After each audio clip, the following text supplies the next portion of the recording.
Yan o, creamy-creamy, diba? Kumuha ko ng patis, tapos toyo. Pipigaan ko lang yung bawat isa ng lemon. Titikman natin between the two kung ano mas okay. Welcome sa Panlasang Pinoy! Alam nyo ba, may nasubukan akong recipe ng tokwa. Ang sarap, na gustuhan ko talaga. Kaya nga nandito ako ngayon para i-share sa inyo yung recipe na yan. Para masubukan nyo rin, I'm sure magugustuhan ninyo. Ito yung mga ingredients na kakailanganin natin. Tokwa, ito yung extra firm na tofu. Mixed vegetables, lahat ng yan frozen. Green peas at carrots, at kailangan din natin dito ng frozen na sweet corn.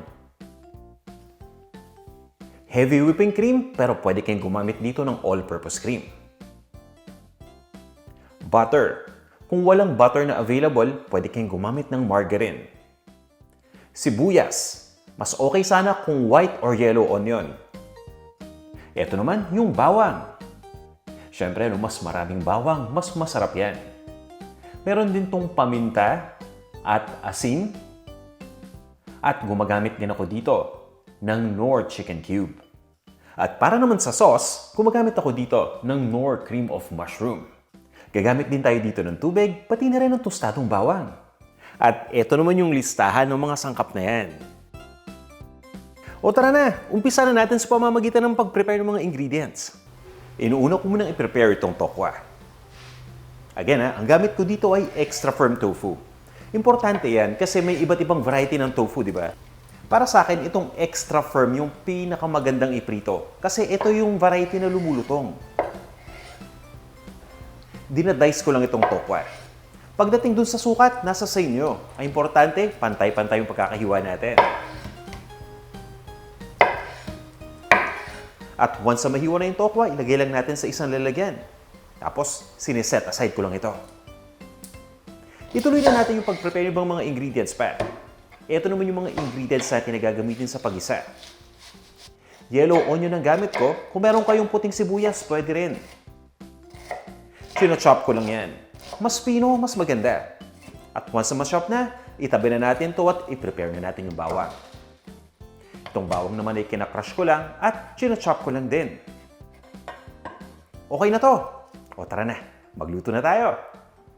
Di ba sabi ko kanina, 4 easy steps lang yan? At ito na yung ating first step. Ang pagprito sa tokwa. Naglagay lang ako ng cooking oil dito sa ating lutuan.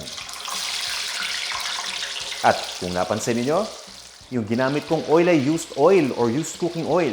Pinamprito ko yun ng fried chicken. Kaya naman kakapit yung lasa ng chicken dito sa tokwa. Pwede kayong gumamit dito ng mantika na napagprituan natin ng pork. Para nang sa ganun, syempre may extra flavor din. Ituloy lang natin ang pag-deep fry dito sa tokwa hanggang sa maging golden brown na to. And guys tip lang, wag na wag kayong gagamit ng mantika na napagprituan ng isda.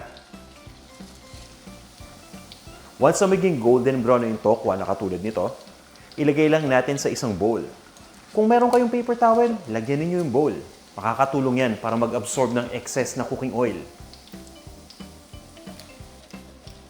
At since marami nga yung tokwa natin, lulutuin natin ito by batch. 3 batches total. At since nakuha na natin yung time doon sa una, so ganun din yung duration ng pagluto doon sa succeeding batches natin. And at this point, okay na yung second batch. Itutuloy ko lang yung pagluto po sa third batch natin, tapos ready na to. Ito na yung ating second step. Ang pag-isa. Nag-melt lang muna ako ng butter dito sa ating lutuan. Naglagay nga pala ako ng konting canola oil. Itong butter kasi, mababa lang yung smoke point. Ibig sabihin, mabilis na masusunog yan kapag medyo malakas na yung apoy. Yung paglagay ng canola oil ay makakatulong para ma-prevent na masunog kagad yung butter. Nilagay ko na rin dito yung bawang at itinutuloy ko na yung pagluto hanggang sa mag-brown na to. Sabay lagay na kagad ng sibuyas. So ito yung usual na pag-isa natin. Yung tipong pagkalagay ng sibuyas, niluluto lang natin yan hanggang sa maging malambot na. Tapos nilalagay ko na kagad dito yung pinirito nating tokwa. So yan na lahat yun. 3 batches na yan na naprito natin. Pagkalagay ng tokwa, ginigisa ko lang yan ng 30 seconds. Mabilisan lang. O ngayon naman, ilagay na natin dito yung ating mga frozen vegetables. Halo-halo na yan. Nandiyan na yung green peas, yung carrots, pati na rin yung sweet corn. I-toss nyo lang yan, tapos ituloy nyo lang yung pag-isa. Mga 2 to 2.5 minutes. Basta dahan-dahan lang ha. Ayaw naman natin na madurog yung mga gulay. Pagkatapos, naglalagay na ako dito ng Knorr Chicken Cube. Para sa akin, nakakatulong ng malaki to para mas maging flavorful itong ating niluluto. Pagkalagay ng Knorr Chicken Cube, niluluto ko lang to ng mga 30 seconds pa. O yan, okay na yung ating step number 2. Dito na tayo sa step number 3. Ang paglagay ng sauce.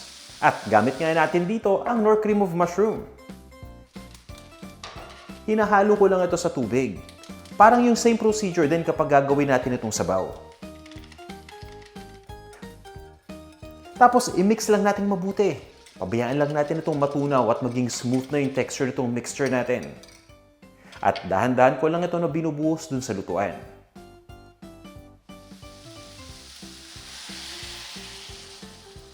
Pagkalagay nitong ating Knorr Cream of Mushroom dito, haluin ninyong mabuti dahil, nako, pag hindi, bigla na lang lalapot yan. Sige kayo.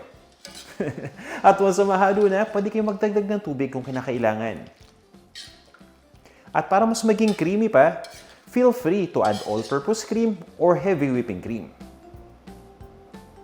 Pero once na malagay na natin itong cream, hihinaan na natin yung apoy. Dahil kapag hahit ang gamit natin, baka naman ma-over to at mag-curdle yung cream.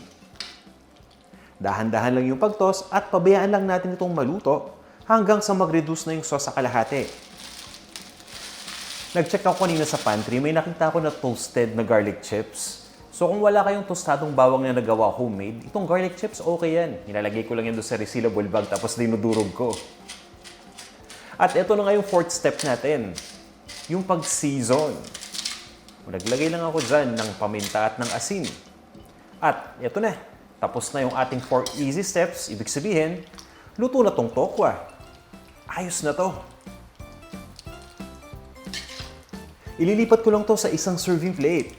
Tapos iserve na natin. O yan, ito na yung ating nalutong dish. Ano nga bang magandang tawag dito? Pangalanan nga natin. Pa-comment nga ng suggestion ninyo.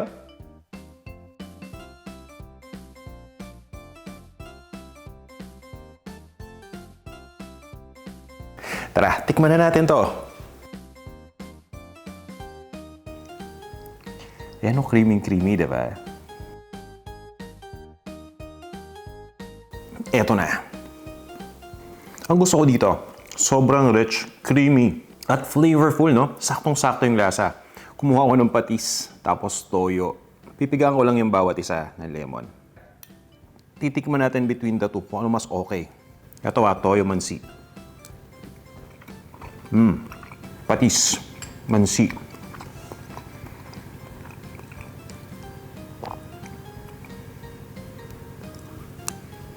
Parang mas gusto ko yung toyo mansi dito kung maglalagay man ako ng condiment. Kayo ba? Comment ha. Maraming salamat sa pagnood ng video na to. Sana nagustuhan niyo itong ating recipe ha. Magkita-kita tayo sa ating mga susunod pang videos. Tara, kain na tayo!